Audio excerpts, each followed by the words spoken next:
The Whitmore ballroom glittered like a kingdom made of ice and starlight, 300 candles casting their glow across mirrors painted with frost patterns that caught and multiplied the light until the entire space seemed to shimmer with winter magic. And Georgiana Fairfax stood alone by a marble column watching the massive ornate clock on the far wall tick its way toward midnight, its brass mechanisms visible through glass, each gear turning with inexorable precision as couples positioned themselves across the polished floor for the traditional midnight waltz, their laughter rising above the orchestra that played softly in the corner, waiting for the signal to begin the dance that would welcome 1849 into London society. Her rose-pink gown had seemed so beautiful when she had dressed that evening, her maid exclaiming over how the silk complemented her complexion, how the seed pearls sewn into the bodice caught the light like dewdrops. But now Georgiana felt conspicuous in her brightness, alone while every other lady in the room stood beside a gentleman, their faces turned toward each other in anticipation of the kiss that tradition demanded when the clock struck 12. The champagne glass in her hand trembled slightly, the golden liquid inside catching the candlelight, and she forced herself to grip it more firmly, to appear composed even as her heart hammered against her ribs with a force that surely everyone could see.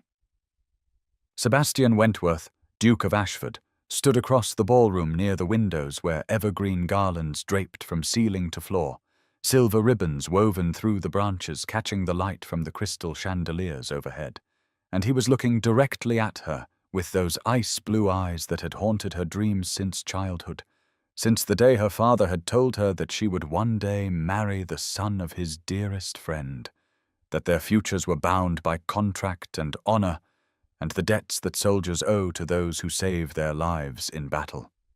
She had been 7 years old then, and Sebastian had been 14, too old to pay attention to a child, but she had watched him from behind her governess's skirts and thought him the most handsome boy she had ever seen, dark-haired and serious even then, with eyes the color of winter sky.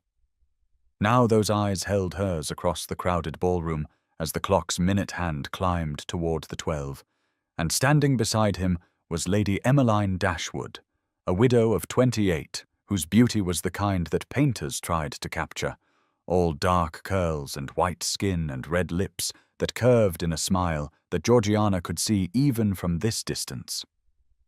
The whispers had started the moment Lady Emmeline had arrived on Sebastian's arm, whispers that hissed through the ballroom like wind through winter trees, because everyone knew that Lady Georgiana Fairfax was betrothed to the Duke of Ashford, that the wedding was set for 6 weeks hence in February, that the marriage contract signed at Teat, her christening bound them as surely as any vow spoken before God. Georgiana lifted her chin and met Sebastian's gaze, refusing to look away even as her chest tightened with something that felt like drowning, and she saw him turn slightly toward Lady Emmeline, saw him bend his head, and then the clock began to chime. 1, 2, 3. The sound echoed through the ballroom, and the orchestra swelled into the opening bars of the midnight waltz, and couples came together across the floor in a rustle of silk and wool, and Sebastian cupped Lady Emmeline's face in his hands. 4, 5, 6. Georgiana counted each chime because if she focused on the numbers, she would not scream, would not run, would not shatter into pieces on this polished floor where 300 of London's finest had gathered to witness her humiliation. 7, 8, 9. Sebastian's mouth met Emmeline's, and still his eyes held Georgiana's across the distance, held her pinned like a butterfly on a collector's board. And she could not look away, even though every instinct screamed at her to flee. 10, 11, 12. The kiss continued for 2 full seconds after the final chime, and then Sebastian released Lady Emmeline and began walking across the ballroom floor with deliberate steps, his evening clothes perfect, his cravat tied with precision, his face expressionless as carved marble, and Georgiana's hands shook so badly that champagne sloshed over the rim of her glass onto her gloved fingers. The crowd parted for him as the Red Sea had parted for Moses, ladies drawing back their skirts, gentlemen stepping aside, and the whispers rose to a roar that filled Georgiana's ears like the ocean. "Did you see?" they said. He looked at her the entire time. They said, "Poor Lady Georgiana," they said, "imagine being forced to marry a man after such humiliation," they said, and she stood frozen as Sebastian approached, as he stopped before her and looked down with those winter eyes that revealed nothing of what lay beneath. "The contract stands," he said, his voice flat and cold as January wind. "We marry as planned. This changes nothing." The words hit her like stones, and she fought to keep her voice steady as she asked, "Then why, Your Grace, why do this publicly?"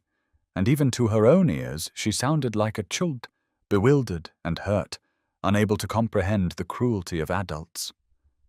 Sebastian's expression did not change, not a flicker of emotion crossing his features as he replied, "Because I needed you to understand the terms of our arrangement from the beginning, and then, like a knife sliding between her ribs, I will be a husband in name and duty only.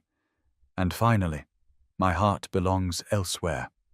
Georgiana felt something inside her chest crack like ice over a frozen pond, felt the fracture spread through her entire body. But 22 years of training in deportment and dignity held her upright, kept her face composed even as her world tilted and reformed into something unrecognizable. She had known of course she had known, that their marriage was one of obligation rather than affection, that Sebastian had never courted her or written her poetry or brought her flowers the way suitors did in novels. But she had hoped, oh how foolishly she had hoped, that perhaps in time they might find some measure of regard for one another, some foundation upon which to build a life. Now he stood before her and announced his heart belonged elsewhere, belonged to the beautiful widow who even now watched from across the ballroom with a smile that spoke of victory. And Georgiana understood with perfect clarity that her future would be a desert of loneliness dressed in silk and jewels. The music continued, couples whirling past in the waltz, their faces blurred by motion and by the tears Georgiana refused to let fall, and she realized that she and Sebastian stood utterly still in the center of all that movement, an island of misery in a sea of celebration. She wanted to ask him why he hated her, what she had done to deserve this public degradation, but pride kept the questions locked behind her teeth because she would not beg, would not plead for scraps of kindness from a man who had just kissed another woman while staring into her eyes as if to brand the image on her soul. Instead, she said, in a voice that trembled only slightly, "I understand perfectly, Your Grace." And then, because she could not bear to stand there another moment beneath his arctic gaze, "I find I am unwell. Please excuse me." She turned and walked toward the doors that led to the terrace, each step measured and careful, her spine straight as a sword blade, and she felt the eyes of 300 guests boring into her back, felt their pity like hands clutching at her skirts, trying to drag her down. The cold air outside struck her face like a benediction, and she gulped it in, leaning against the stone balustrade and staring out at the frost-covered gardens that stretched away into darkness. And only then did she allow a single tear to trace down her cheek. Behind her the ballroom blazed with light and music, Sebastian no doubt standing with Lady Emmeline again, accepting congratulations from friends, pretending that he had not just destroyed another human being for reasons Georgiana could not begin to fathom. "The contract stands," he had said, and she knew it was true because her father's signature bound her as surely as chains, because the marriage settlement had been drawn up before she could walk, because honor and duty demanded she go through with this wedding, even though it would be a mockery, a business arrangement dressed in orange blossoms and lace. 6 weeks, she thought. 6 weeks until she became the Duchess of Ashford, until she tied her life to a man who had announced before all of London society that his heart belonged to another, and the future stretched before her like an endless winter night with no promise of spring. Ashford House loomed against the grey January sky like something from a Gothic novel, all dark stone and narrow windows and chimneys that rose like accusing fingers toward the clouds, and Georgiana stood in the entrance hall with her trunks piled around her and wondered if she had descended into some circle of hell that Dante had neglected to mention. The Dowager Duchess of Ashford, Sebastian's grandmother, had appeared at the Fairfax townhouse 3 weeks after the disastrous ball with a pronouncement that brooked no argument. The betrothed couple would live under the same roof until the wedding, so that Georgiana could learn the ways of the household and her future duties as Duchess. And besides, the Dowager had added with a sharp look that reminded Georgiana of a hawk eyeing prey, "My grandson needs watching to ensure he commits no further stupidity before the ceremony." Georgiana's mother had fluttered and protested, but the Dowager had simply raised one imperious eyebrow, and within hours Georgiana found herself installed in chambers on the second floor of the massive Jacobean mansion, rooms decorated in pale blues and silvers that were undoubtedly beautiful and equally undoubtedly felt like a very elegant prison cell. The bed was draped in silk, the escritoire inlaid with mother-of-pearl, the windows hung with damask that probably cost more than most families earned in a year. But what drew Georgiana's attention with horrible fascination was the door set into the wall opposite her bed, a door of dark carved oak with a brass handle that would not turn when she tried it, locked from the other side, and she knew without being told that beyond that door lay Sebastian's chambers. The Dowager had patted her hand that first evening and said, "My grandson is a fool, child, but he is not cruel by nature. Something broke in him. I suspect you might be the one to mend it if you are brave enough." And then she had swept out, leaving Georgiana alone to contemplate a future in which she would sleep every night with only a locked door between herself and a man who had publicly humiliated her while declaring his heart belonged to another woman. The first week passed in a haze of terror and careful avoidance, Georgiana learning the labyrinthine corridors of Ashford House the way a prisoner might map the walls of her cell, discovering the ballroom shrouded in holland covers, the conservatory where plants grew in wild profusion, the music room with its pianoforte gathering dust, and finally, tucked into a tower on the 3rd floor, the library. It was a circular room lined floor to ceiling with books, their leather spines gleaming in the firelight that always seemed to burn there, even when no one was present, and tall windows looked out over gardens, now covered in snow, the bare branches of trees etching black patterns against the white ground.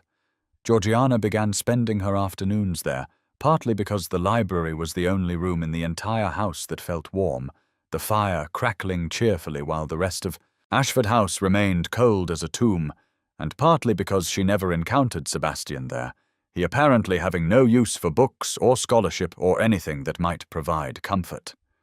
She read novels to escape her thoughts, poetry to remind herself that beauty still existed somewhere in the world, and treatises on estate management because she supposed she ought to learn something useful about the duties that would fall to her as Duchess. It was on her 5th day in the library that she noticed the desk, a massive piece of furniture made of walnut with brass fittings, positioned near one of the windows where the light would fall across it during the day, and curiosity drew her to examine it more closely, to run her fingers over the smooth wood, and wonder what correspondence a duke might conduct at such a desk. The center drawer stuck slightly when she pulled it, revealing nothing more interesting than blank paper and sticks of sealing wax. But when she pushed it closed again, she heard a click, and suddenly a hidden compartment sprang open in the side of the desk, a space no larger than a book, lined in green velvet and containing a bundle of letters tied with ribbon and a small portrait in a gilt frame. Georgiana knew she should close the compartment, should walk away and forget she had discovered this secret place. But her hands moved of their own accord, lifting out the portrait first, and she found herself staring at the image of a young Sebastian, perhaps 23 or 24, his arm around a girl of extraordinary beauty, dark curls tumbling over her shoulders, eyes bright with laughter, her face tilted up toward his with such obvious adoration that Georgiana felt her chest constrict. The inscription on the back read, "Sebastian and Eliza, forever, 1843, and Georgiana's hands began to shake as she set down the portrait and reached for the letters, untying the ribbon with fingers that fumbled at the knot. The handwriting was bold and passionate, Sebastian's hand, she assumed, though she had never seen his writing, and the words leapt off the page with an intensity that made her blush. "My darling E, I count the hours until I can hold you again. Every moment apart is torment. I dream of the day when we need no longer hide our love from the world, but can claim each other before God and society." The letters went on in this vein, dozens of them, spanning what appeared to be 2 years, and Georgiana read them with a growing ache in her chest, because here was proof that Sebastian Wentworth was capable of deep feeling, of poetry and passion and devotion, just not for her, never for her. The most recent letter in the bundle was different, the handwriting feminine and elegant, and it began, "My Lord Duke," followed by threats couched in polite language. "Unless you honor your promises to me, I shall be forced to reveal the truth about Eliza's death, and your role in it. The scandal will destroy both our families, but I find I no longer care, B. Has made me reckless, and you owe me recompense for what you took from me." It was signed simply E, but this E was clearly not the same E from Sebastian's passionate declarations, and Georgiana felt as though she held pieces of a puzzle that refused to form a coherent picture. She was so absorbed in trying to understand what she had discovered that she did not hear footsteps on the tower stairs, did not notice the door opening, did not realize she was no longer alone until Sebastian's voice cut through the silence like a blade. "Those are private!" She gasped and spun around, the letters scattering from her lap onto the floor, the portrait clutched in her hands. And Sebastian stood in the doorway, still wearing his riding clothes, his dark hair disheveled from the wind, his face a mask of something that might have been anger or might have been pain. She could not tell. "I am sorry," she stammered.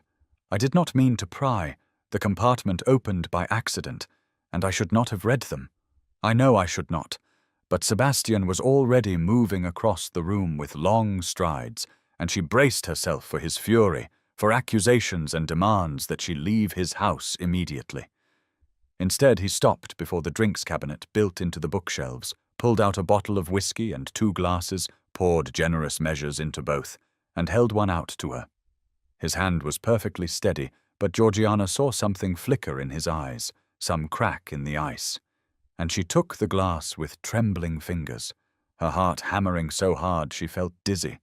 Sebastian drained half his whiskey in one swallow, then looked at the portrait she still held, and said in a voice rough as gravel, "She was beautiful, was she not?" It was not a question, but Georgiana answered anyway, her voice gentle. "You must have loved her very much."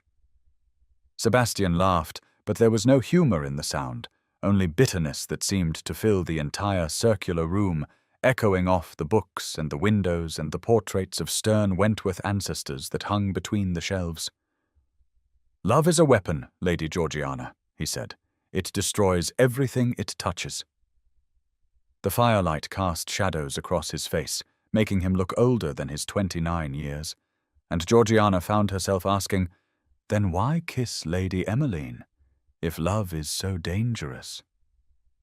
Sebastian finished his whiskey and poured another, his movements controlled but his jaw tight, and when he finally spoke, his words came slowly as though dragged from some deep place he usually kept locked.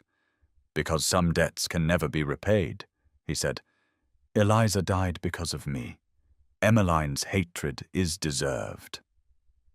Georgiana set down her own glass, the whiskey untouched because she needed all her faculties for this conversation, and she heard herself say with a conviction that surprised her, "Illness is not your fault.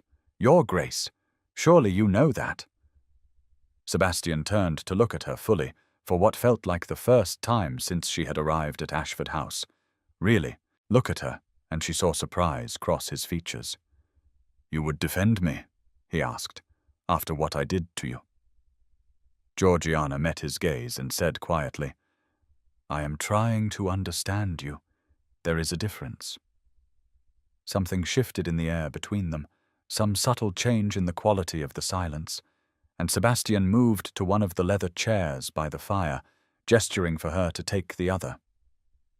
Snow fell softly outside the windows, the flakes catching the firelight as they drifted past, and Georgiana settled into the chair with the portrait still in her hands, waiting. Sebastian stared into the flames and began to speak, his voice low and halting at first, then gaining strength as the words came faster. "Eliza was Emmeline's younger sister," he said, 4 years her junior, and she was everything light and joy and beauty, and I loved her from the moment I first saw her at a country assembly when I was 23 and she was 18. We courted in secret because her parents had already arranged a match for her with an elderly earl who could pay off their debts, and I was promised to you by contract though you were just a child, and we thought ourselves so clever, meeting in hidden corners of gardens, exchanging letters through bribed servants, planning an elopement that would free us both from our obligations." He paused to drink more whiskey, and Georgiana saw his hands shake slightly as he lowered the glass. "6 years ago," he continued, "we arranged to meet at midnight in the folly on her father's estate. We were going to run away that very night to Gretna Green. But when I arrived, Eliza was distraught, crying, saying she could not do it, could not bear to bring scandal on her family. And He stopped, drew a breath that sounded painful. I told her she was right, that we should wait, find another way, and she looked at me as though I had betrayed her, said I did not love her enough to risk everything. And then she ran out into a rainstorm that had blown up suddenly, ran without her cloak or bonnet, and by the time I caught up with her she had collapsed in the mud, soaked through and shivering." Sebastian's voice had gone flat, emotionless, as though he were reciting facts about someone else's life. "I carried her back to the house," he said, "but the damage was done. Within 2 days the fever took hold, and within a week she was dead. And with her last breath she cursed me for my cowardice, told me I had killed her as surely as if I had put a knife in her heart." Georgiana felt tears prick her eyes, not for herself, but for this broken man before her, carrying guilt for something that was tragedy, not crime. And she asked softly, "And Lady Emmeline?" Sebastian's laugh was bitter again. "Emmeline had encouraged the elopement," he said, "had helped arrange our meetings, had promised to cover for Eliza's absences, and when her sister died she needed someone to blame, I suppose, needed to believe it was my fault rather than simple misfortune, and so she has held it over me ever since, threatening to reveal the elopement scheme, which would indeed ruin both our families, the Dashwoods for allowing such behavior, and the Wentworths for attempting to break a marriage contract. The midnight kiss was her price for continued silence, a public humiliation to match my private guilt." Georgiana set the portrait carefully on the small table between their chairs and leaned forward, her eyes searching Sebastian's face. "That is why you were so cruel," she said. "Not a question, but a realization. You were trying to protect your family's honor even at the cost of my feelings." Sebastian met her gaze, and for the first time she saw real emotion in those ice-blue eyes, regret and shame, and something that might have been hope. "I thought if I made the terms clear from the beginning," he said quietly, "if I ensured you understood I could offer nothing but a name and fortune, you might find a way to build some measure of contentment in the spaces I could not fill." But then he looked away, his jaw working. "I see now that I only inflicted needless pain, and for that, I am sorry." The apology hung in the air between them, fragile as the snowflakes still falling outside, and Georgiana felt something loosen in her chest, some tight knot of anger and hurt beginning to unravel, because here at last was honesty, here was the truth beneath the cruelty, and while it did not erase what he had done, it gave her something she had not expected to find: understanding. They sat in silence for a long moment, the fire crackling, the snow falling, and finally Georgiana said, "Tell me about her. About Eliza, what she loved, what made her laugh." And Sebastian looked at her with such surprise that she added, "If I am to live in the shadow of her memory, I should like to know who she was." So Sebastian talked, haltingly at first, and then with more ease, describing a girl who loved wildflowers and poetry, who could make anyone laugh with her impressions of stuffy dowagers, who dreamed of traveling to Italy and learning to paint, and Georgiana listened and asked questions. And slowly, so slowly, she began to see Sebastian transform from the cold duke who had kissed another woman while staring into her eyes into a man capable of grief and love and terrible guilt. A man who perhaps, given time and patience and understanding, might learn to live again instead of merely existing in penance for a tragedy that was never truly his fault. And now's the time to stop and subscribe to our channel. Every subscriber brings us closer to 1,000, which helps us keep these stories alive and coming your way. If you enjoyed this video, don't forget to like it and drop a comment telling us where you're watching from. It's always amazing to see how far these tales travel across the world. Now let's continue. The greenhouse stood at the far end of the formal gardens, like a palace made entirely of glass and light, its panels catching the weak February sun and transforming it into something magical. And Georgiana discovered it quite by accident on her 10th morning at Ashford House, when she followed a gravel path that wound through bare rose bushes and skeletal trees to find this unexpected Eden where summer lived perpetually, despite the frost outside. She stood at the entrance for a long moment, her breath forming clouds in the cold air, and through the glass she could see Sebastian moving among rows of orchids, his coat discarded, his shirt sleeves rolled to his elbows, his dark hair falling across his forehead as he bent to examine a particular bloom, and he looked so different from the rigid duke she had come to know that she almost did not recognize him. The warmth hit her like a wall when she pushed open the door, humid air thick with the scent of earth and growing things, and exotic flowers bloomed in riotous profusion, purples and pinks and whites and yellows arranged in careful rows that created a living gallery of color. Sebastian looked up at the sound of the door and froze, trowel in one hand, surprise clear on his face, and Georgiana felt like an intruder in this private sanctuary, felt she should apologize and retreat, but instead she heard herself say, "I did not know you were a gardener." He set down the trowel carefully and straightened, brushing soil from his hands, and after a pause that stretched too long, he replied, "I built this place 6 years ago." And then, as though the words were dragged from him, for Eliza she loved flowers. Georgiana nodded, understanding flooding through her, and she said quietly, "May I stay, or would you prefer solitude?" And Sebastian looked at her with an expression she could not quite read before gesturing to the rows of orchids and saying, "You are welcome here." So began a pattern that shaped the 4 weeks before the wedding, Georgiana rising early each morning to join Sebastian in the greenhouse, at first sitting silently on a bench near the door while he worked, content to watch his hands gentle among the delicate blooms, and gradually, as days passed, venturing closer to ask questions about the plants, their care, their origins. He answered her questions with a patience she had not expected, explaining that orchids were difficult to cultivate, temperamental and particular, requiring exact conditions of light and water and temperature. But when they bloomed, the effort was worthwhile.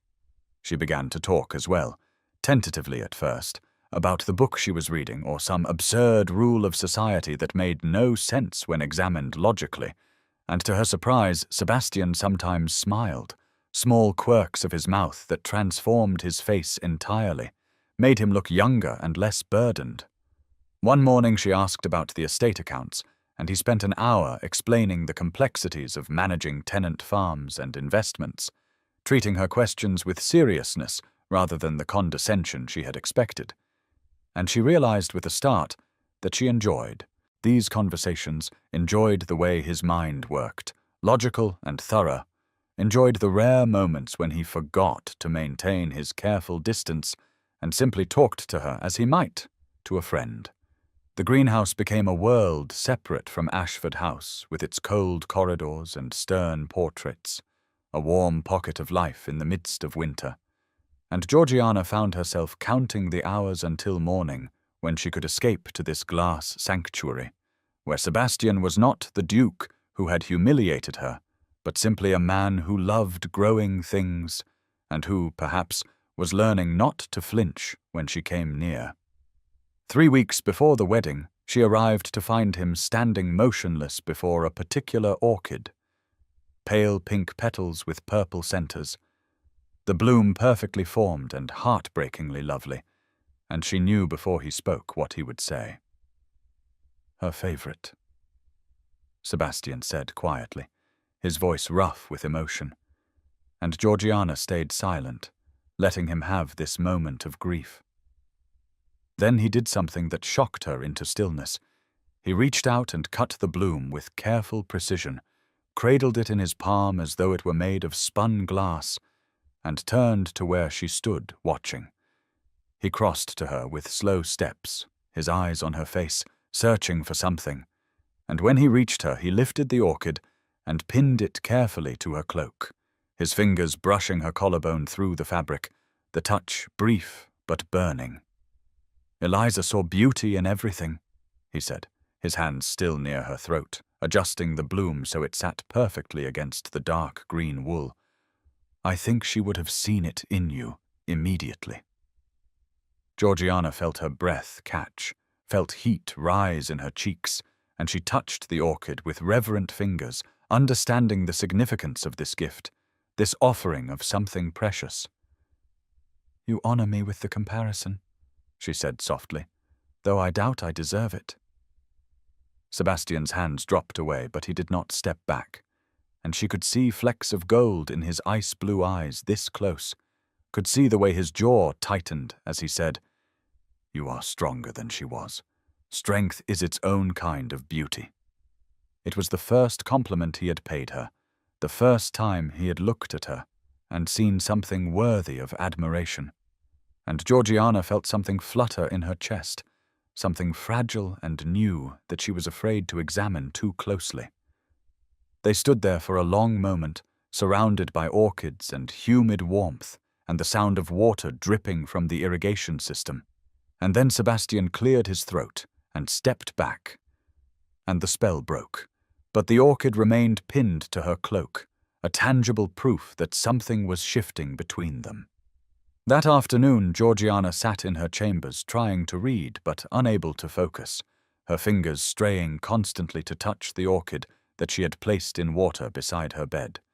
And she was so absorbed in her thoughts that she did not hear the commotion downstairs until her maid burst in announcing that Lady Emmeline Dashwood had arrived and was demanding to see the Duke. Georgiana's first instinct was to remain hidden, to let Sebastian handle his former love's sister without witness. But then she thought of his face in the greenhouse that morning, the way he had looked at her when he pinned the orchid to her cloak, and she found herself moving toward the stairs with her heart pounding. She reached the formal drawing room to find Sebastian standing rigid before the fireplace, while Lady Emmeline paced the floor, her beautiful face twisted with anger, and neither of them noticed Georgiana in the doorway, as Emmeline said in a voice sharp as broken glass, "You cannot simply dismiss me after all I have sacrificed, after all you owe to Eliza's memory." Sebastian's voice was low and controlled, but Georgiana could hear the strain beneath. "I did what you asked. I kissed you at the ball. I humiliated my betrothed publicly. The debt is paid." Emmeline whirled to face him, her silk skirts rustling, and her laugh was bitter. "That was merely the beginning," she said. "Here are my true terms. You will install me as your mistress after the marriage, provide me a household on the estate, a generous allowance, access to society as your companion. It is what Eliza would have wanted, for me to be cared for." Georgiana felt the words like blows, felt her newfound hope crumble to ash.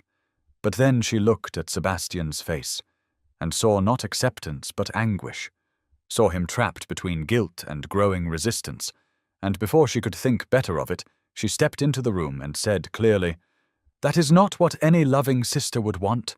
You dishonor her memory with these demands." Both Sebastian and Emmeline turned to stare at her, Emmeline's expression shifting from shock to fury, while Sebastian's showed something like wonder, and Georgiana felt her hands begin to shake, but kept her voice steady as she continued. "You did not love Eliza, Lady Emmeline, or you would not use her death as currency to purchase your own comfort." Emmeline's beautiful face contorted with rage, and she hissed, "How dare you speak of things you cannot understand? You know nothing of love or loss. You are merely a girl married off for her family's convenience." Georgiana lifted her chin and met Emmeline's gaze without flinching, even though her heart hammered so hard she felt dizzy. "I know that love does not demand endless payment for tragedy," she said. "I know that a sister who truly cared for Eliza's happiness would want the man she loved to find peace, not remain chained to guilt forever. And I know that your demands have nothing to do with honoring the dead and everything to do with your own greed." The silence that followed was absolute, broken only by the ticking of the ornate clock on the mantel. And then Sebastian spoke, his voice clear and firm in a way Georgiana had never heard before.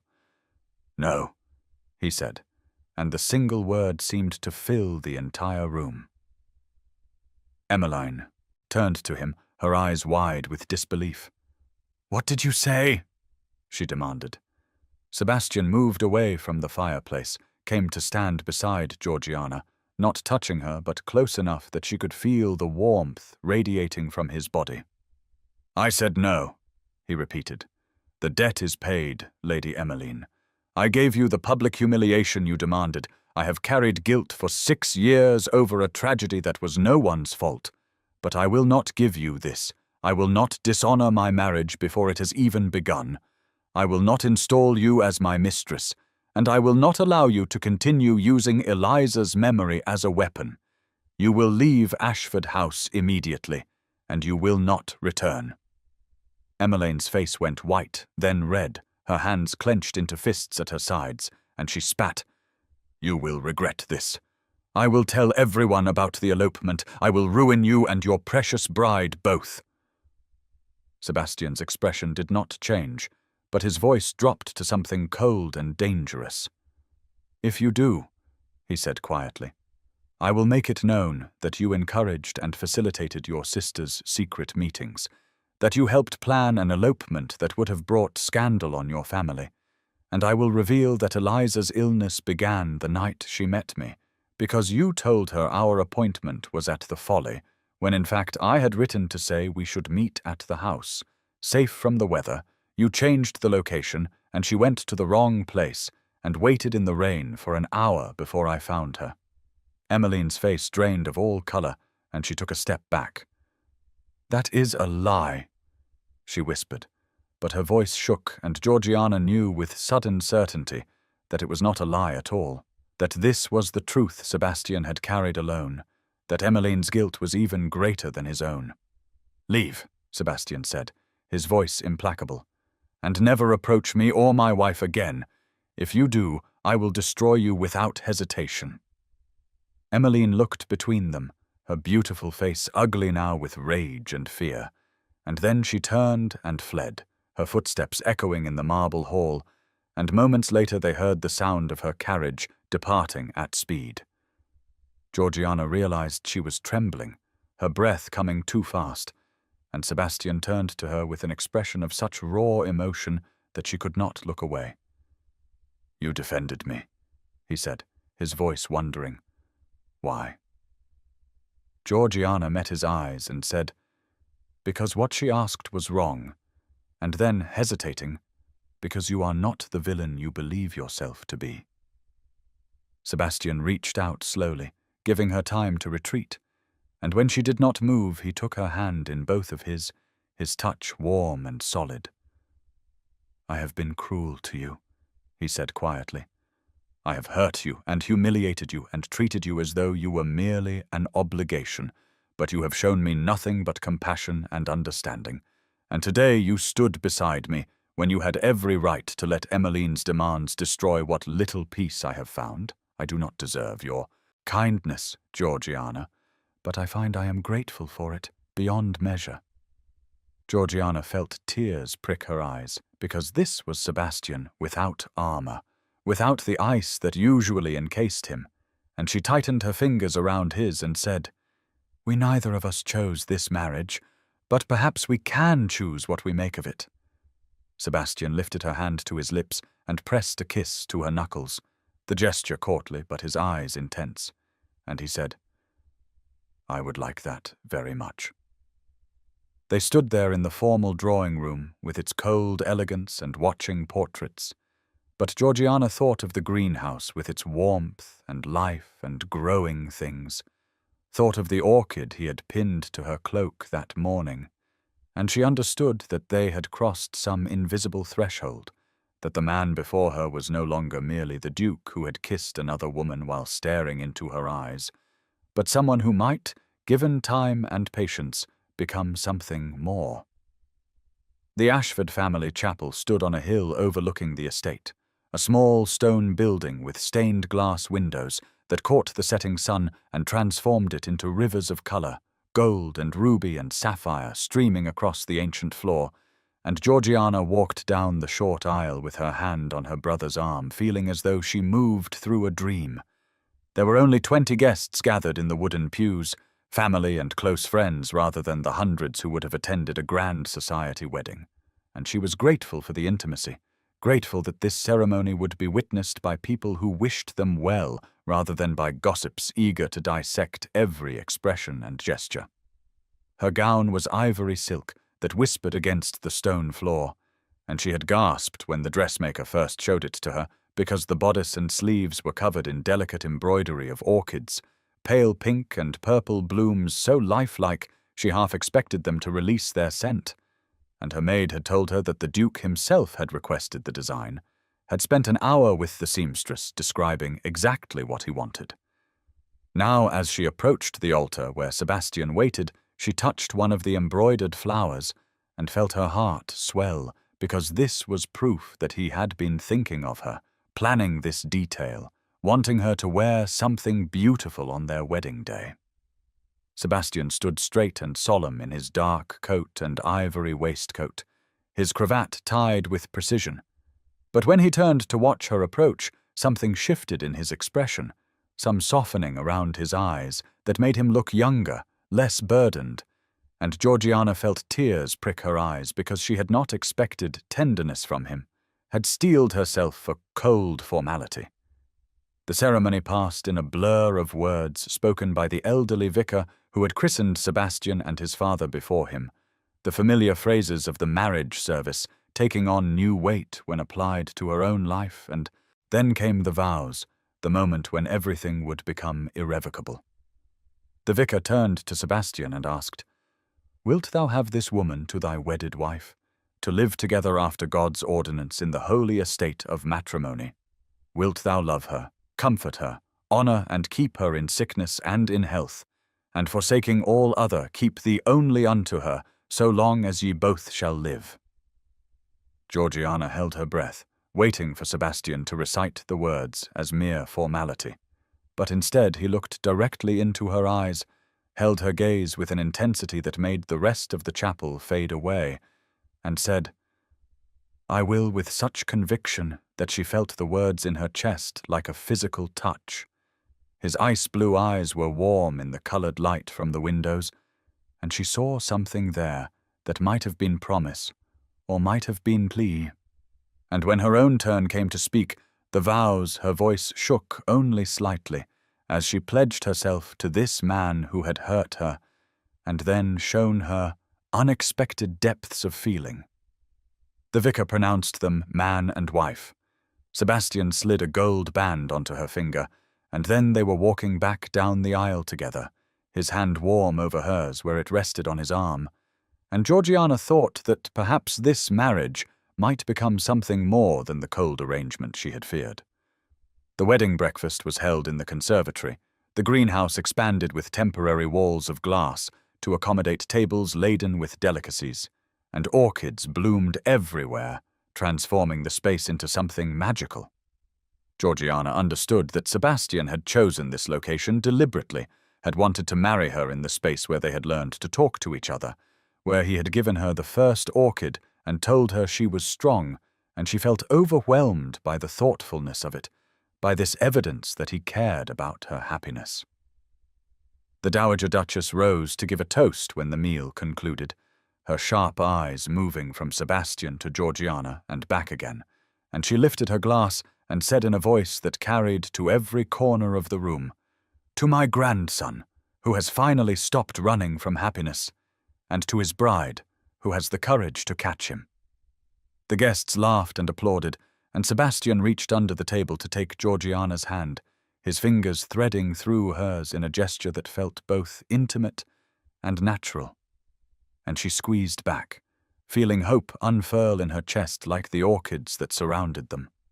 The afternoon faded into evening, guests departed with congratulations and embraces, and eventually Georgiana found herself alone in her chambers with her maid helping her out of the wedding gown and into a nightdress of white silk and lace, her hair brushed loose over her shoulders. And then the maid was gone, and she stood by the window watching snow begin to fall softly over the darkened gardens. She did not know what to expect from this night, whether Sebastian would maintain the distance he had promised at the ball when he said he would be a husband in name and duty only, or whether the warmth she had seen in his eyes during the vows meant something had changed between them. Her heart hammered against her ribs as she moved to sit on the edge of the bed, her hands folded in her lap to keep them from trembling, and she stared at the locked door that connected her chamber to Sebastian's, that barrier that had stood between them since she arrived at Ashford House. Minutes passed, or perhaps hours. Time seemed to have lost all meaning, and then she heard movement from Sebastian's room, footsteps crossing the floor, and her breath caught in her throat. The sound of the lock clicking open was loud in the silence, a metallic snap that seemed to echo through both rooms, and then the door swung inward, and Sebastian stood in the doorway still wearing his wedding clothes, though he had removed his coat and loosened his cravat, and in his hand he held a single orchid, pale pink with purple centers, Eliza's favorite, and Georgiana understood the significance of the gesture, understood that he was offering her this piece of his past as a way of moving forward into their future. "May I come in, Georgiana?" he said quietly, his voice rough with emotion. "Not because duty demands it, but because I want to, because I find I cannot bear the thought of spending another night alone when you are so close." Georgiana felt her heart swell until she thought it might burst from her chest, and she extended her hand toward him, her voice steady, despite the tears that gathered in her eyes as she replied, "I have been waiting for you, Sebastian, not out of obligation, but out of hope." He crossed the threshold with slow steps, his eyes never leaving her face, and he closed the door behind him with a soft click, shutting out the rest of the world, creating a space that belonged only to them. He set the orchid on the bedside table, and then he was kneeling before her, his hands coming up to frame her face with such gentleness that she caught her breath, and he leaned in and kissed her. It was nothing like the cruel kiss he had given Emmeline while staring into Georgiana's eyes across a crowded ballroom. Nothing like that calculated performance meant to wound and establish distance.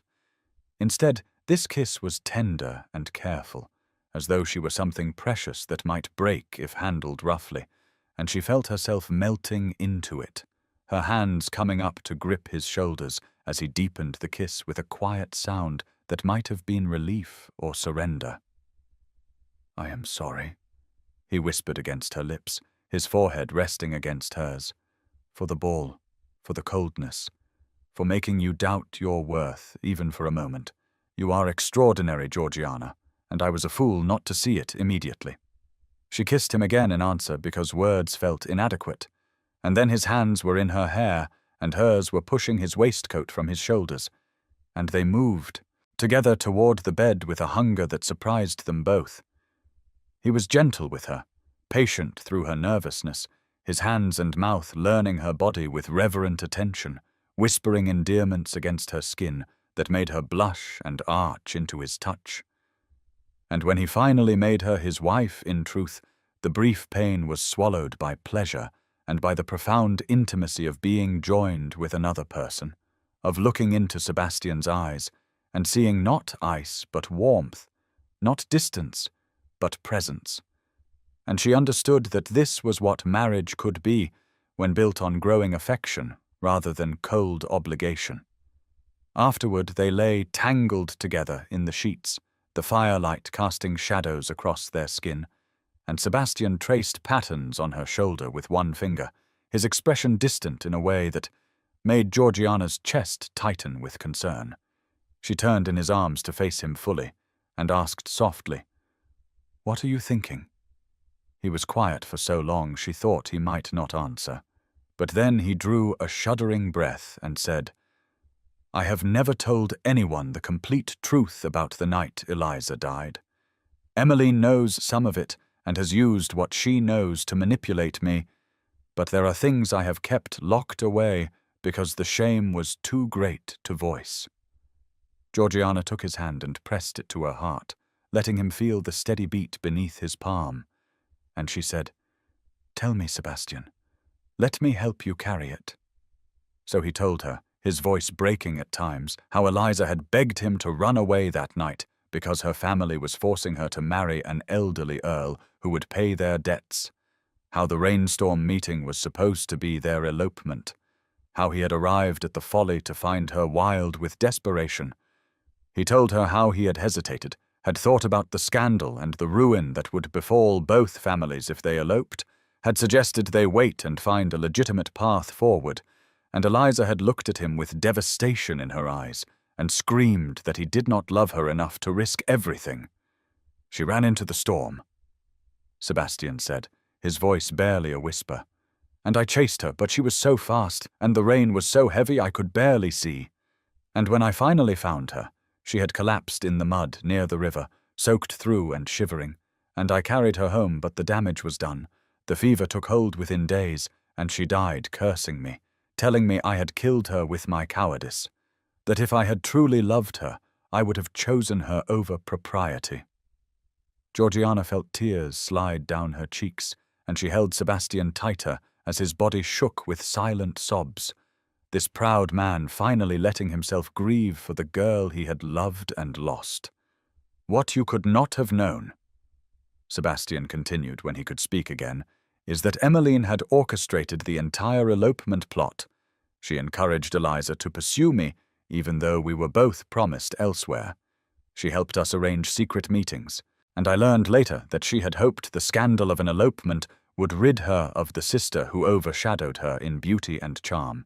Eliza was always their father's favorite, and Emmeline resented it. When Eliza died, Emmeline needed to deflect her own guilt, so she blamed me. And I let her because I thought I deserved the blame. Thought if I had just been braver or more decisive, Eliza would still be alive." Georgiana stroked his hair, his face, letting her touch speak comfort when words seemed insufficient, and she said gently, "Eliza died of illness, Sebastian, not of heartbreak or cowardice or any fault of yours. She made a choice to run into a storm, and tragedy followed, but that does not make you responsible for it."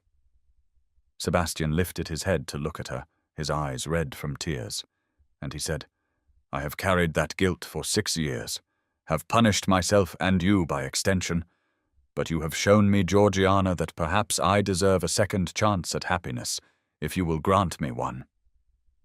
Georgiana cupped his face in her hands and said fiercely, "Then let it end tonight. Let us both choose life. Choose hope. Choose each other. No more ghosts. Sebastian, only us." He kissed her again, deep and passionate, and she felt the last barriers between them crumble, felt him give himself to her fully, without the armor of guilt or the weight of the past. And when they made love again, it was slower, deeper, a claiming and a surrender all at once. Later, as they lay drowsing in the firelight, Sebastian's arms wrapped around her, and the orchid scent filling the room, Georgiana looked at the door standing open between their chambers, that door that had been locked for so long, and she understood that it symbolized more than just physical access. It represented Sebastian's willingness to let her into the locked rooms of his heart, to share the burden of his grief and the hope of his future. "How did I deserve you?" he murmured against her hair. "After everything I have done." Georgiana smiled and turned to press a kiss to his jaw and replied, "Perhaps we both deserved a second chance. The question is, what will we do with it?" Sebastian tightened his arms around her and said, "I will love you, Georgiana. I will spend every day of our life together showing you that you made the right choice in defending me, in believing I could be more than the broken man who hurt you."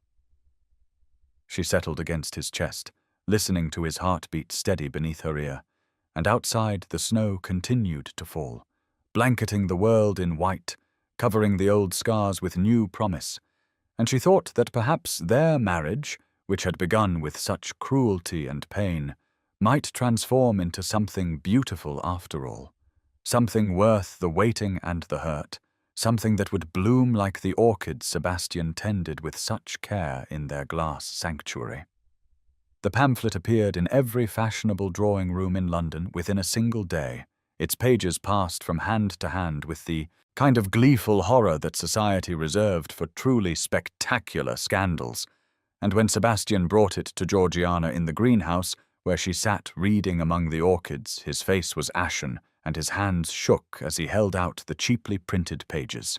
"The True Story of the Ashford Scandal," the title proclaimed in lurid letters, and beneath it a detailed account of Sebastian's relationship with Eliza that twisted every fact into something sordid, claiming he had seduced an innocent girl with promises of marriage, abandoned her when she became inconvenient, and then murdered her to silence her demands, forcing Lady Georgiana Fairfax into marriage to provide himself with respectable cover and deflect suspicion. The words were poison dressed as truth, details accurate enough to convince readers, but framed to suggest the worst possible interpretations, and Georgiana felt her chest tighten as she read, because she understood immediately that this was Emmeline's revenge, that the woman who had lost her battle for Sebastian's guilt and patronage had decided to destroy him publicly if she could not control him privately. Sebastian paced the length of the greenhouse like a caged animal, his hands clenching and unclenching at his sides, and he said in a voice tight with fury and despair, "I will not have you touched by this filth. Georgiana, you should return to your family. Let me face this alone. Society will eventually tire of the scandal and move on to fresh meat, but there is no reason you should suffer for my past." Georgiana set down the pamphlet with careful precision and stood, crossing to where Sebastian had stopped by the orchids, and she took his face in her hands and forced him to look at her. "I am your wife," she said firmly. "We face this together or not at all. You wanted to spare me the midnight kiss scandal, but instead you have given me something more valuable, the chance to stand beside you as an equal, and I will not squander it by running away when things become difficult."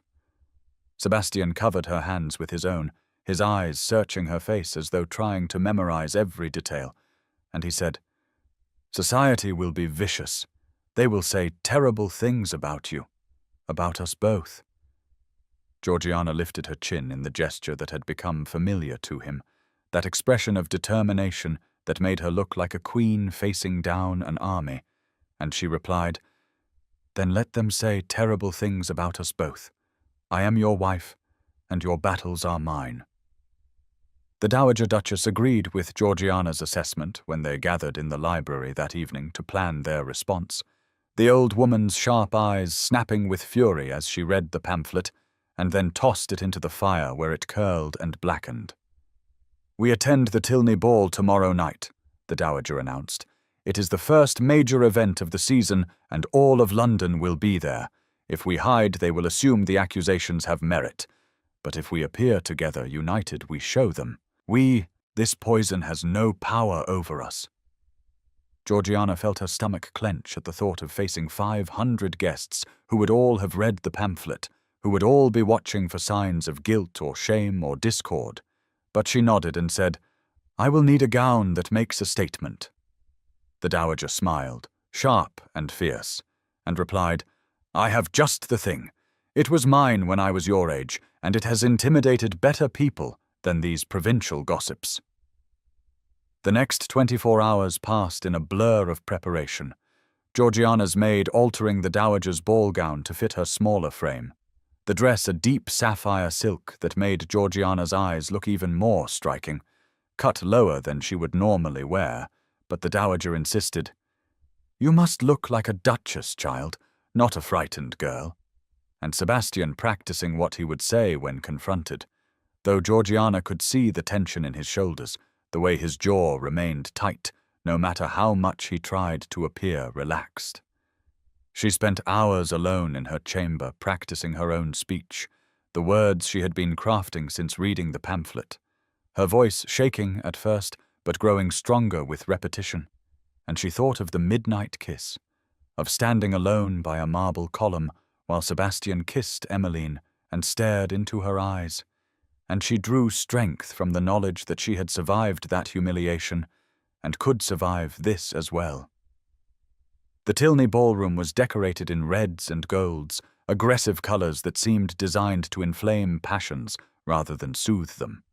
And when Sebastian and Georgiana arrived in the doorway, the entire massive space fell silent, 500 faces turning toward them with expressions ranging from avid curiosity to open hostility. Georgiana gripped Sebastian's arm, hard enough that she knew she would leave marks through his evening coat.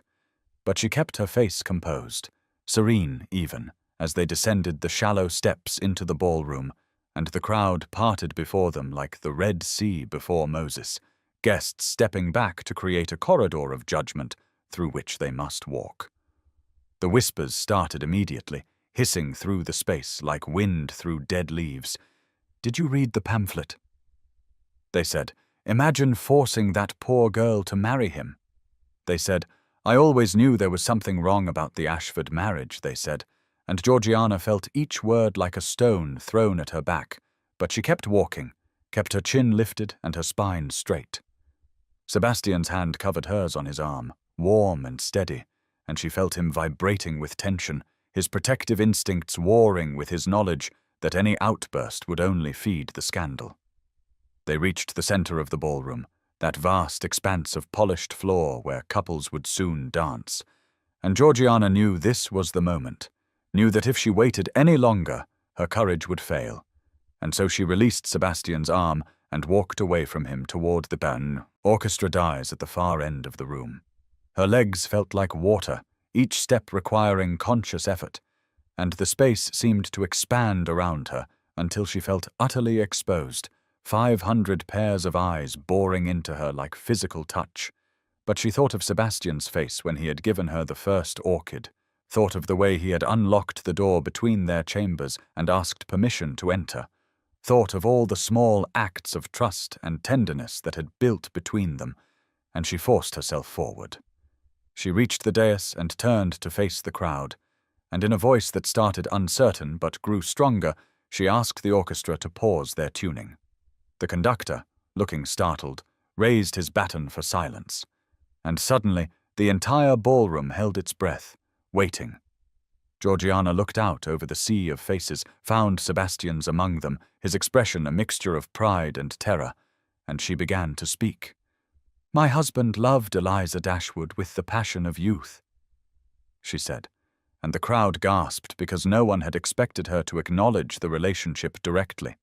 Her death was a tragedy of illness, not malice, and those who would profit from grief dishonor her memory more than any living person ever could. The silence was absolute now, not even the rustle of fans or whisper of silk, and Georgiana felt power flow into her voice as she continued. "I stand before you as the Duchess of Ashford, chosen not to cover scandal but to build a future with a man I have come to love and respect. Love and loss are not scandals, they are human experiences. My husband grieves an old love while building a new one, and I honor both the woman who came before me and the marriage we create together." She saw movement in the crowd, saw Emmeline's white face near the back, and she looked directly at the woman who had tried to destroy them and said, "Those who cannot understand such complexity reveal more about their own hearts than ours. Those who spread poison about the dead do so because they have no beauty in their own lives to celebrate. I will not stand here and deny that my husband loved another woman. I will instead tell you that his capacity for deep feeling is what drew me to him, that his grief speaks to the depth of his heart, and that I am proud to be his wife." The speech ended, and for a long moment no one moved, no one breathed, and Georgiana felt her knees begin to shake, because perhaps she had miscalculated. Perhaps she had only made things worse. But then the Dowager Duchess began to applaud, slow and deliberate, her weathered hands coming together with sharp cracks that echoed through the ballroom, and one by one other guests joined her, the sound building like a wave until the entire space rang with it. Georgiana saw tears streaming down Sebastian's face as he pushed through the crowd toward her, saw Emmeline's expression cycle from shock to rage to fear as former friends turned away from her, cutting her dead with the precision that only society could manage. And then Sebastian was there, his hands framing her face, and he said in a voice choked with emotion, "You are magnificent. I love you. I am not worthy of you, but I will spend my life trying to be." The orchestra, sensing their cue, began to play, and Sebastian led Georgiana onto the floor for a waltz, and she realized with a start that it was midnight, the same hour when he had kissed Emmeline while staring into her eyes. But now he held her in his arms and looked at her with such love that she felt breathless with the beauty of it. "You are my wife," he whispered as they turned in time to the music. "My partner, my equal, my love. When I kissed Lady Emmeline while looking at you, I was trying to push you away, to prove I was incapable of love. But tonight you have shown me I was wrong. I am capable of love because I love you desperately." Georgiana smiled up at him, tears blurring her vision, but her heart so full she thought it might burst. And she replied, "Then show me, Sebastian, not with words or grand gestures, but with a lifetime." Other couples joined them on the floor, the ballroom transforming from hostile arena to celebration, and Georgiana caught glimpses of Emmeline fleeing through the crowd, her beautiful face ugly with defeat. But she felt no triumph, only relief that this chapter was finally closed.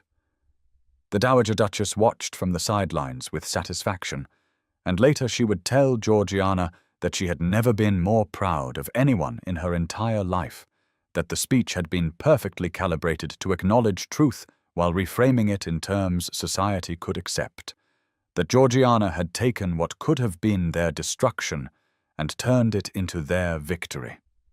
Sebastian held Georgiana closer as the waltz continued, his cheek pressed to her temple, and he murmured, "I do not deserve you, but I will spend every day being grateful that you chose to stand with me."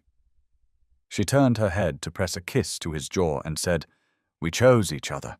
That is what marriage means, not the contract our fathers signed, but the daily decision to remain together through scandal and joy and everything between."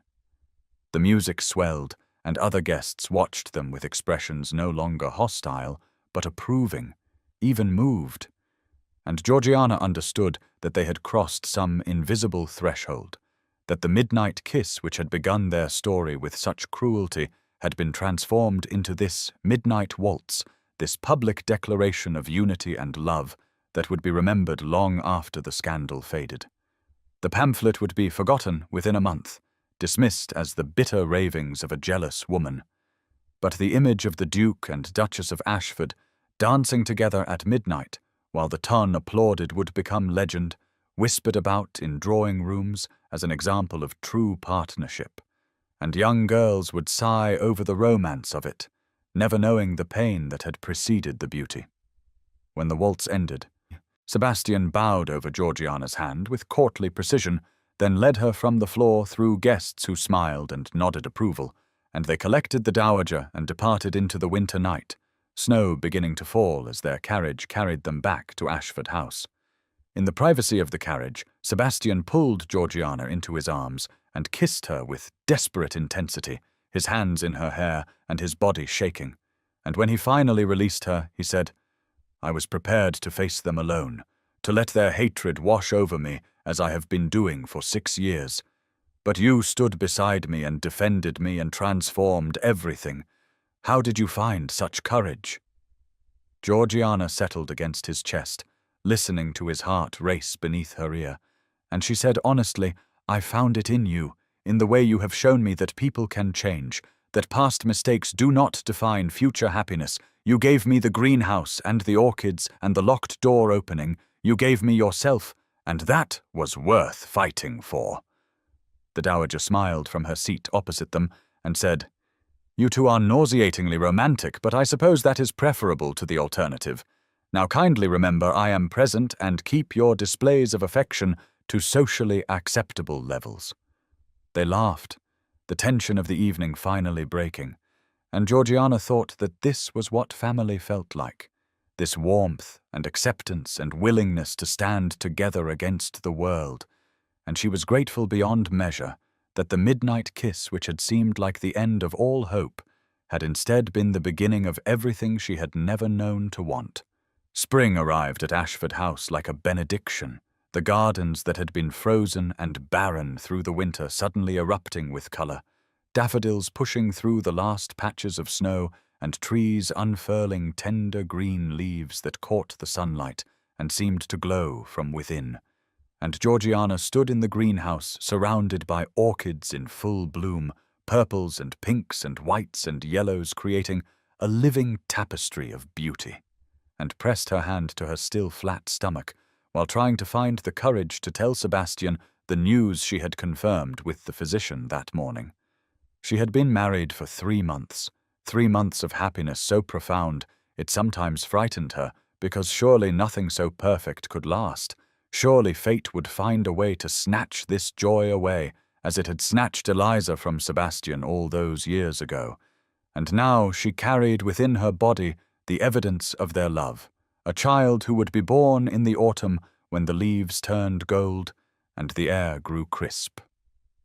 Sebastian arrived as he did every morning, shedding his coat and rolling up his shirt sleeves to tend the orchids that had become as essential to him as breathing, and he smiled when he saw her, that open, unguarded expression that still made her heart stutter because she remembered too well the frozen duke who had kissed another woman while staring into her eyes and announced his heart belonged elsewhere. "Good morning," he said, crossing to kiss her with a tenderness that never failed to make her feel cherished. And then, noticing something in her expression, "What is it? Has something happened?" Georgiana took his hand and placed it on her stomach, her own hand covering his, and she said simply, "I am with child, Sebastian. We are going to have a baby." The words seemed to hang in the air between them, suspended in the humid warmth of the greenhouse, and she watched emotions chase across his face, shock giving way to wonder, giving way to pure, incandescent joy. And then tears were streaming down his cheeks, and he was dropping to his knees before her, his hands spread across her belly, his forehead pressed to the fabric of her dress. "A child," he said, his voice breaking. "Our child." And then, "Georgiana, I never thought, after everything, I do not deserve this happiness." She stroked his hair, dark silk under her fingers, and said gently, "Perhaps none of us deserve happiness, Sebastian, but we can choose to accept it when it arrives. And this child is not a burden or an obligation, but a gift, a promise of the future we are building together." Sebastian looked up at her with his face wet with tears and something like fear in his eyes, and he said, "What if something goes wrong? What if I lose you the way I lost Eliza? I could not survive it." Georgiana knelt beside him on the greenhouse floor, the scent of earth and orchids surrounding them, and she took his face in her hands and said firmly, "You will not lose me. I am strong and healthy, and I have the best physicians in London at my disposal. But more than that, I have you. And I have every intention of being here to watch our child grow and to grow old beside you. So put those fears away, my love. We have mourned the past long enough. Now we celebrate the future." He kissed her then with desperate intensity, his hands in her hair and his body shaking. And when he finally released her, he laughed. The sound surprised and delighted, and he said, "We are going to be parents. You are going to be a mother. I am going to be a father." And suddenly the future that had seemed so uncertain when they married now stretched before them, full of possibility. That evening after dinner, Sebastian asked Georgiana to join him in the library, and she found him pacing before the fire with an expression of nervous determination that reminded her of the early days of their marriage, when every interaction had been fraught with tension and unspoken pain.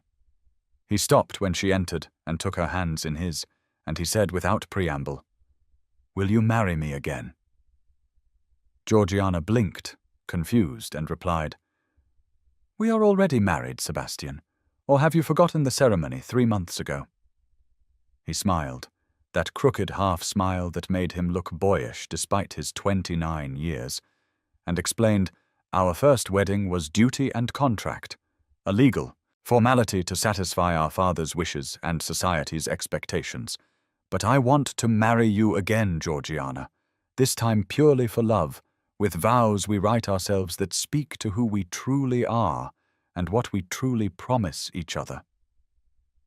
Georgiana felt her eyes fill with tears, because this was so perfectly Sebastian, this desire to remake their beginning now that they understood what they meant to each other. And she said, "Yes, yes, I will marry you again. I will marry you as many times as you wish." They spent the next 3 days writing their vows, Georgiana sitting at her escritoire with paper and ink, crossing out phrases that sounded too formal or too flowery, struggling to find words adequate to express the depth of what she felt, finally settling on simple, powerful promises that came from her heart rather than her head. Sebastian worked in the greenhouse, surrounded by his orchids, and she would find him sometimes staring into space, with a pen in his hand, lost in thought, and she knew he was wrestling with the same challenge, trying to distill months of transformation into sentences that would capture the essence of their love. The ceremony was held on a Saturday evening at sunset, the greenhouse filled with golden light that made the glass walls glow as though the entire structure were made of captured sun, and Georgiana wore a simple dress of spring green with flowers in her hair instead of a veil, no jewels or elaborate styling, just herself as she truly was. Sebastian wore shirt sleeves and a waistcoat, no coat or cravat, and the Dowager Duchess sat on a chair near the door serving as their only witness, her sharp eyes soft with emotion. They stood facing each other with hands clasped, the orchids blooming around them in glorious profusion, and Sebastian began to speak, his voice rough with feeling. "I promise to unlock every door between us," he said, his eyes never leaving Georgiana's face. "I promise to see you, truly see you, every day of our lives. I promise to love you more than I fear being hurt. I promise to build a future worthy of you. And then," his voice breaking, "I was dead before you, Georgiana. You brought me back to life." Georgiana felt tears slide down her cheeks as she replied with her own vows. "I promise to stand beside you in ballrooms and battles. I promise to believe in you when you cannot believe in yourself. I promise to tend our love as carefully as you tend these orchids, with patience and attention and faith in what will bloom." And then, squeezing his hands, "We brought each other to life, Sebastian. That is what love does." The Dowager Duchess murmured, "About time," when they kissed, and Georgiana laughed against Sebastian's mouth, tasting salt from their mingled tears. And she thought that this ceremony, private and simple and utterly theirs, was more meaningful than the formal wedding in the chapel had been, because this was their choice, their declaration, their promise made without any shadow of duty or obligation. After the ceremony, Sebastian led Georgiana to a workbench, where he had prepared a pot of rich soil, and beside it sat a small orchid, its roots carefully wrapped, a hybrid variety he explained that he had been cultivating for months, crossing 2 different species to create something entirely new. "We will plant it together," he said, "and name it for you, for the grace you have shown me, and the future we are building." And so they knelt side by side on the greenhouse floor, their hands clasped around the pot as they settled the orchid into the soil, and Sebastian christened it Georgiana's Grace. And Georgiana thought of their child growing within her, another new creation born of their union, and she understood that they were planting more than flowers. They were planting hope and continuity, and the promise that love could bloom even after the harshest winter. The days that followed were golden, Georgiana's pregnancy progressing without complication, Sebastian becoming increasingly protective and tender, the dowager pronouncing herself thoroughly satisfied with the state of affairs and already planning the nursery. Spring deepened into early summer, the gardens exploding with roses and lavender, and one evening Georgiana found Sebastian in the greenhouse at an unusual hour, nearly midnight, standing among the orchids with a thoughtful expression. She joined him, slipping her hand into his, and he pulled her close, wrapping his arms around her from behind, his hands resting on the gentle swell of her belly that was just beginning to show. "Do you forgive me?" he asked quietly, "for that night, for the kiss, for everything I did to hurt you?" Georgiana turned in his arms to face him, and she saw in his eyes that he needed to hear this, needed the absolution she had already given him 100 times in actions, if not words. "There is nothing to forgive," she said, looking up at him with all the love she felt blazing in her expression. "That night brought me to you. I would relive it 1,000 times if it meant ending here in your arms." Sebastian cupped her face in his hands, his thumbs brushing away tears she had not realized were falling, and he said, "I kissed another woman at midnight while looking at you. It was the cruelest thing I have ever done." Georgiana smiled, that serene expression that had become her armor and her truth, and she replied, "You kissed another woman at midnight while looking at me. It was the beginning of our story. The cruelty was temporary, but the love is forever." Somewhere in the house a clock began to chime midnight, the sound carrying through the open greenhouse windows, and Sebastian bent his head to kiss her as the chimes counted out the hour, 1, 2, 3. And this kiss was nothing like that first midnight kiss, nothing like the performative cruelty he had inflicted to push her away and establish his emotional distance. Instead, this was tender and deep and full of promise. A kiss that spoke of partnership and passion and the profound intimacy they had built together through months of learning each other's hearts. 4, 5, 6, the chimes continued, and Georgiana pressed closer to Sebastian, her hands in his hair, her body fitting against his as though they had been designed specifically for each other. 7, 8, 9. And she thought of that girl in the rose-pink gown standing alone by a marble column while her betrothed humiliated her publicly, thought of how far they had both traveled from that moment of devastation. 10, 11, 12. The final chime rang out, and Sebastian lifted his head, his forehead resting against hers, their breath mingling in the warm greenhouse air. "I love you," he said, his voice fierce with conviction. "I will never stop saying it, because I spent too long silent, too long locked behind walls of guilt and grief, but you demolished those walls with your compassion and your courage and your refusal to accept anything less than my whole heart." Georgiana kissed him again, soft and sweet, and said, "Then say it forever, Sebastian. I will never tire of hearing it, and know that I love you just as fiercely, just as completely. You are my husband and my partner and the father of my child, and I choose you every day, not because a contract demands it, but because my heart demands it." They stood together in the greenhouse, surrounded by blooming orchids, the Georgiana's grace they had planted together already showing signs of new growth, and through the glass walls they could see the moon rising over Ashford House, silver light bathing the gardens and the ancient stone walls. And Georgiana thought that this was happiness, this quiet moment with the man she loved, this certainty that they had built something real and lasting from the wreckage of that midnight kiss. Sebastian had been trying to push her away that night at the Whitmore ball, had been trying to prove he was incapable of love, had been using cruelty as a shield against the possibility of future pain, but his plan had failed spectacularly because Georgiana had seen through the cruelty to the broken man beneath, had chosen to understand rather than condemn, had offered him grace when he deserved judgment, and in doing so had given him permission to heal, to grow, to love again. The orchid Eliza had loved, pale pink with purple centers, bloomed nearby, and Georgiana reached out to touch it gently, honoring the memory of the girl who had loved Sebastian first, the girl whose death had nearly destroyed him, but whose memory had also, paradoxically, prepared him to appreciate the strength and compassion Georgiana offered, because grief had taught him the value of love, had taught him not to take happiness for granted, had taught him to cherish what he had while he had it. "We should go inside," Sebastian said reluctantly. "You need your rest. The physician said you should not overtire yourself."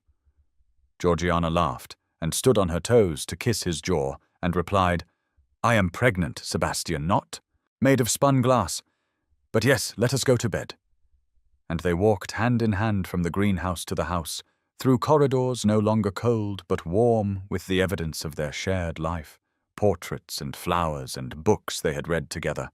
And when they reached their chambers, the door between their rooms stood open as it had since their wedding night, that symbolic barrier permanently removed. Later, as they lay tangled together in bed, moonlight streaming through the windows and Sebastian's hand resting possessively on the curve of her belly, Georgiana thought about the midnight kiss that had begun everything, thought about how what had seemed like an ending had actually been a beginning, and she understood that sometimes the cruelest moments in life were actually gifts in disguise, opportunities for transformation that would never have come through easier paths. Sebastian had kissed another woman while staring into her eyes, had announced his heart belonged elsewhere, had seemed determined to make their marriage a cold formality. But beneath that cruelty had been a wounded man, terrified of risking his heart again, and Georgiana had seen that fear, and chosen to dismantle it piece by piece with patience and understanding, until Sebastian had no defenses left, until he stood before her, completely vulnerable and completely hers. The child within her stirred, a flutter like butterfly wings, and Georgiana pressed Sebastian's hand more firmly to her stomach so he could feel it too, and his sharp intake of breath told her he had. "Our child," he whispered with wonder, "our future." She turned to look at him in the moonlight, his features softened by shadow and by love, and she said, "Our child, our future, our choice." And that is the difference, Sebastian. We choose this. We choose each other. We choose love over fear and hope over grief, and that choice transforms everything. He kissed her temple, her cheek, her lips, murmuring endearments and promises between each kiss. And Georgiana closed her eyes and let herself drift into sleep, surrounded by warmth and safety, and the bone-deep certainty that she was loved, that she was cherished, that the midnight kiss which had seemed to destroy her future had instead given her everything she had never known to want, a partner who saw her truly, a love that had been tested and proven, and a happiness that would bloom like orchids in the greenhouse, beautiful and resilient and entirely theirs.